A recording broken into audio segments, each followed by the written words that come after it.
बच्चे खेलें स्नूकर और आप इससे किचन सजाएं किस तरीके से, आज मैं आपको बताऊंगी। आज के इस वीडियो में बच्चों के खिलौनों से हम किस तरीके से अपने किचन्स को सजा सकते हैं। हमारे घर की काफ़ी सारी चीज़ें ऐसी होती हैं जो हमसे निगलेक्ट हो जाती हैं, ख़ास तौर पे क्लीनिंग के दौरान।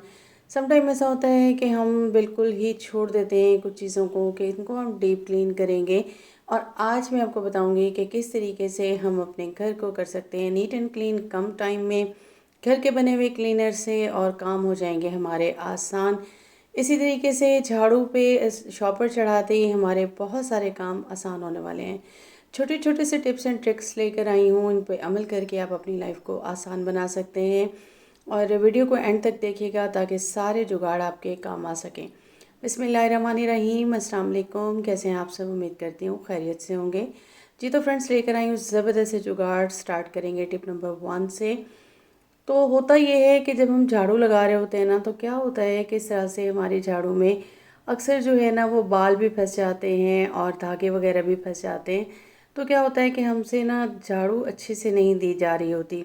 तो इसका बहुत आसान सा हल है कि आपने ले लेना है एक शॉपर, और शॉपर को चढ़ा लेना है अपनी झाड़ू पे और इसी तरीके से बांध लेना है। अब आप क्या करेंगे कि आप जब झाड़ू लगाएंगे ना, तो आप देखेंगे जितने भी बाल आ रहे हों, धागे आ रहे हों, या फिर जो है शॉपर्स वगैरह हों, इसके अंदर कुछ भी नहीं अड़ेगा और आपका झाड़ू जो है ना वो बिल्कुल जो है नीट एंड क्लीन रहेगा और आपका सारा का सारा झाड़ू भी दिल जाएगा। और इस तरीके से आपका काम भी हो जाएगा आसान, सिर्फ और सिर्फ एक शॉपर की मदद से। बहुत ही आसान सी टिप है। नेक्स्ट आ जाते हैं, तो हमारे पास ना इस तरह की चूड़ियाँ वगैरह होती हैं, फैंसी भी होती हैं, और बच्चों को हम लेकर देते हैं तो क्या होता है कि ये जो है ना इधर उधर बिखरी रहती हैं। तो जब भी हम इन्हें संभाल के रखते हैं, बच्चे इन्हें उठाते हैं और फिर इधर उधर बिखेर देते हैं। इसका एक बहुत ज़बरदस्त सा मैं हल लेकर आई हूँ। बिल्कुल हमारे होते हैं इस तरह के पर्दे, और हम उन्हें ना इस तरह से शेप देना चाह रहे होते हैं। आपने देखा कि किस तरीके से मैंने इसको शेप दी, एक बटरफ्लाई लुक। और उसके बाद मैं ले लूँगी इसी चूड़ी को, इसी कड़े को, और ये रिंग वाली थी, दोनों साइडों से ओपन है। इसकी रिंग ला के मैं इसको इस तरीके से बंद कर दूंगी। अब ये बिल्कुल बटरफ्लाई शेप में आपका पर्दा भी जो है वो सिमट गया और ये भी सामने आ गई। अब इधर उधर चूड़ी नहीं बिखरी पड़ी रहेगी, और इस तरीके से जब बच्चों ने पहनना होगा तो आराम से उतार के पहन भी लेंगे, और आपका पर्दा भी हो गया ऑर्गेनाइज। कैसी लगी टिप? बहुत ही सिंपल है, और इस तरीके से आप जो है बड़े आराम से फैंसी लुक दे सकते हैं अपने पर्दों को, सिर्फ और सिर्फ इन फैंसी चूड़ियों की मदद से। नेक्स्ट आइडिया की तरफ आ जाते हैं। तो जी बिल्कुल इस तरह के ना मैंने ऑयल के लिए ये टोकरियाँ रखी हुई थी, और अक्सर ये मैली हो जाती हैं, तो मैंने इनको हटा दिया। और ये बच्चों की होती हैं स्नूकर टेबल्स, बिल्कुल ये खेलने के लिए होती हैं। और मेरे बच्चों की पड़ी हुई थी काफ़ी टाइम से, तो खेल नहीं रहे थे, उनके पास दो तीन है, तो एक मैंने उठा लिया। और इसके ऊपर जो है ना ये अभी तक गत्ता भी, इसका कवर जो है वो लगा हुआ है। और क्योंकि इसके ऊपर वो खेलते हैं तो मैंने इसको ले लिया, और इसको मैं बना दूँगी अपने ऑयल की टेबल। सबसे पहले तो मैंने क्या करना है कि यहाँ पे मैंने ले लेना है बिल्कुल इस तरीके से ये फॉइल पेपर, और इसको मैंने फ़ोल्ड करके इसके ऊपर रख दिया। अब ऑयल वगैरह गिरेगा तो बिल्कुल इसके ऊपर गिरेगा, और हम इसको इजीली वॉश कर लेंगे। नेक्स्ट है कि जी बिल्कुल इस तरह के जो हमारे ऑयल के कंटेनर होते हैं ना, तो जब ये खाली हो जाते हैं तो मैं इनको वॉश कर लेती हूँ। सारे के सारे मैंने वॉश कर लिए थे, और अब इस टेबल पे मैंने इसको रख दिए दोनों के दोनों। और इस तरीके से होता है कि जब ये अच्छे से सूख जाते हैं ना, तो फिर मैं इनके अंदर ऑयल भी डाल लेती हूँ, और मेरी ये टेबल भी आ गई है यहाँ पे ईजीली। नेक्स्ट मैंने क्या किया कि बिल्कुल मैंने यहाँ पे ले लिए थे लेमन, और लेमन पील मैंने ले लिए थे, साथ में मैंने ले लिया पानी, और मैंने यहाँ पे एक बनाया है क्लीनर। और साथ में मैंने डाला है इसमें मीठा सोडा 2 टेबल स्पून, और 2 टेबल स्पून ही मैंने इसमें डाला था विनेगर, 2 टेबल स्पून मैंने इसमें डाला था सर्फ। अब इस क्लीनर का क्या करने वाली हूँ, बिल्कुल आप देख रहे हैं मेरे किचन की कंडीशन बहुत ज़्यादा ख़राब हो चुकी है। 2 दिन बिल्कुल ही मैंने जो है ना इसको छोड़ दिया था, बस जस्ट झाड़ू लगवा दी, और कभी बेटी ने लगा ली और कभी मैंने लगा ली, और उसके बाद जो है इसको मैंने छोड़ दिया। और यहाँ पे आप देख रहे हैं मेरे स्टूल की कंडीशन। बिल्कुल इस क्लीनर से हम ज़बरदस्त से काम करने वाले हैं। हमारे जितने भी फर्नीचर होते हैं जो कि हमारे इस तरह के प्लास्टिक के होते हैं, मैंने आपको पहले भी इनको क्लीन करना बताया था, और मैं इस क्लीनर को ले लूँगी और इससे ही मैं इसके ऊपर गरम गरम ही डाल दूँगी, और उसके बाद मैं स्पंज की मदद से इसको अच्छे से क्लीन कर लूँगी। मैंने इसको बिल्कुल कोई जाली, कोई ब्रश लगाने की मुझे ज़रूरत नहीं पड़ी, और मेरा ये हो गया है नीट एंड क्लीन। और अब मैं इसे ठंडे पानी से बिल्कुल यहाँ पे कर लूँगी साफ़। और इसे मैंने किचन में इसलिए रख लिया था क्योंकि मुझे क्लीनिंग करनी थी अपनी किचन की, तो मैंने सोचा कि इसको भी कर लूँ। और अब आप ये देखिए बिल्कुल नीट एंड क्लीन हो चुका है 5 मिनट के अंदर अंदर, और ज़बरदस्त आपका इस तरीके से इस क्लीनर की मदद से आपने इसको नीट एंड क्लीन कर लिया। नेक्स्ट आ गए बिल्कुल जी हमारे इस किचन में। आप देख लें काफ़ी सारी चीज़ें, ये वॉल्स वगैरह होती हैं ना, इन पे हम लगा देते हैं। तो सबसे पहले तो मैं इन सबको हटा लूँगी, क्योंकि इनके बैक पे जो है ना अक्सर ही हमसे छूट जाता है। और जाहिर सी बात है कि हमने इतना सारा सामान लगाया हुआ होता है अपनी वॉल्स पे, तो हम इसको जो है ना डीप क्लीनिंग ही कर रहे होते हैं, और वीकली या मंथली, और उसके बाद हम इनको वैसे ही साफ़ करते रहते हैं। तो यहाँ पे जो है ना मैंने सारा कुछ हटा लिया, और उससे पहले तो मैं आ गई थी लाउंज में। और हमारी ये जो वॉल्स के साथ साथ जो ये जगह होती है ना, तो ये अक्सर ही हमसे छूट जाती हैं पोछा लगाते हुए। तो इन पे मैंने सबसे पहले तो डाल दिया था हार्पिक, और उसके बाद मैंने जाली ले ली, और उसके बाद उसको अच्छे से नीट एंड क्लीन कर लिया, और फिर जो है पोछे की मदद से मैंने उसको साफ़ कर लिया।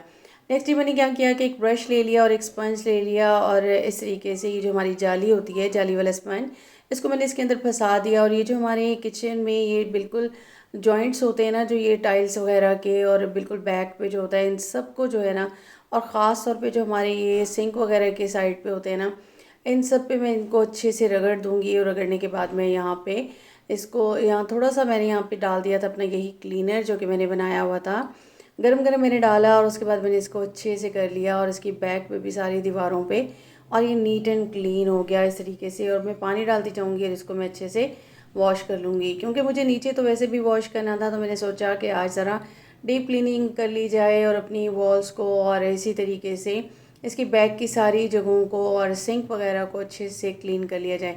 साथ ही मैंने यहाँ पे चूल्हे को भी अच्छे से क्लीन कर लिया था। उसके बाद मैंने इसको यहाँ पे क्लीन करना स्टार्ट कर दिया। उसके बाद मैंने इसी जो है मेरा क्लीनर था ना, इसी में मैंने जो है डस्टर को डिप किया, और सारी अलमारियों को भी मैंने ईज़िली जो है ना वो क्लीन कर लिया। अब मैंने यहाँ पे छोटा वाइपर लगा दिया, और इस तरह से मेरे नीट हो गए। और अब मैं आ गई थी इन वॉल्स की तरफ किचन की, और ये देख रहे होंगे आप, इस पर काफ़ी सारे जो है ना वो स्पॉट्स लगे हुए हैं, जो कि चीज़ें लगी होने की वजह से बिल्कुल नज़र नहीं आ रहे थे। और इनको मैंने हटा लिया यहाँ से, और उसके बाद मैं ले लूँगी इसी क्लीनर को, और इसी की मदद से मैं स्पंज और जाली की मदद से सारा का सारा नीट एंड क्लीन कर लूँगी, और आपके सामने मिनटों सेकंडों में ही ये क्लीन हो जाएगा। अब मैंने डिप कर लिया था अपनी दोनों चीज़ों को बिल्कुल क्लीनर के अंदर, और उसके बाद मैं यहाँ पे आप ये स्पॉट्स देखें, कितने ज़्यादा स्पॉट्स हैं, जो कि वैसे हमें फ़ील नहीं हो रहे होते।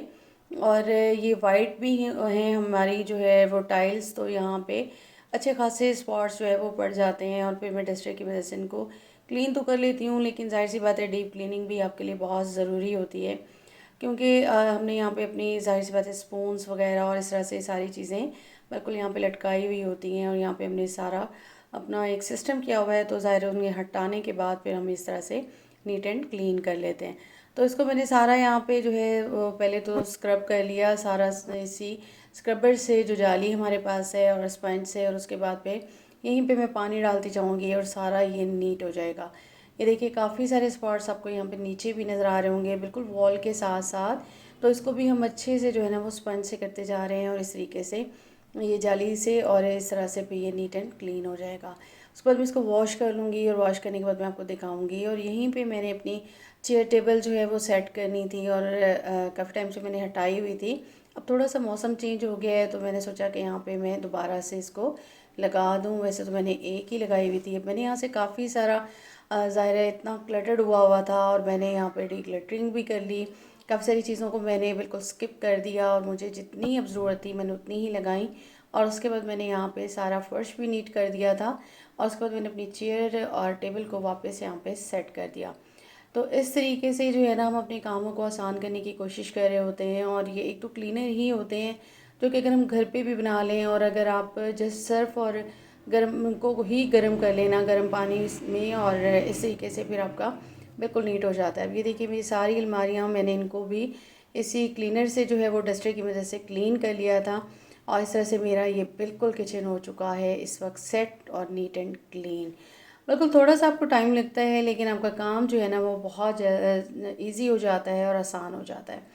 तो इसको करने के बाद मैंने सोचा कि मेरे पास एक तो ना टेबल्स पड़ी हुई थी, तो मैंने सोचा कि इनको भी मैं नीट एंड क्लीन कर लूँ। ये बच्चों की टेबल हैं, स्टडी टेबल और छोटी, ये तीनों मेरे पास मौजूद थी।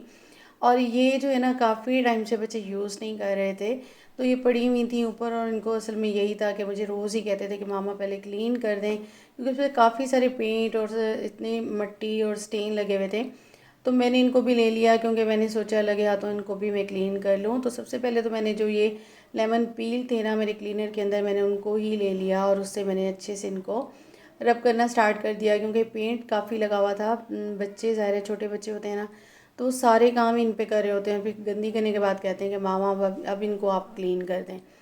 तो मैंने यहाँ पे पहले इसको अच्छे से कर दिया, उसके बाद मैंने क्लीनर ले लिया और इसी से मैंने स्पंज की मदद से इसको अच्छे से रगड़ के, तीनों की कंडीशन आपने देख ली थी और यहाँ पे मेरी नीट हो गई थी और इनको मैंने सुखा लिया। और बच्चे बड़े हैप्पी हो रहे थे और बड़े एक्साइटेड थे कि आपने तो बिल्कुल ही न्यू कर दी हैं, और ये बिल्कुल यहाँ पे चमक चुकी थी मेरी ये टेबल्स भी। तो कैसा लगा आपको मेरा आज का कंटेंट? उम्मीद करती हूँ पसंद आया होगा। छोटी छोटी सी टिप्स हैं जिन पे आप अमल करके अपनी डीप क्लीनिंग भी कर सकते हैं, और डेली अगर आप अपने कामों में कुछ ना कुछ ऐड करते रहें तो आपके काम हो जाते हैं आसान। अपना रखिएगा ख्याल, मुझे दीजिएगा इजाज़त। अल्लाह हाफिज़।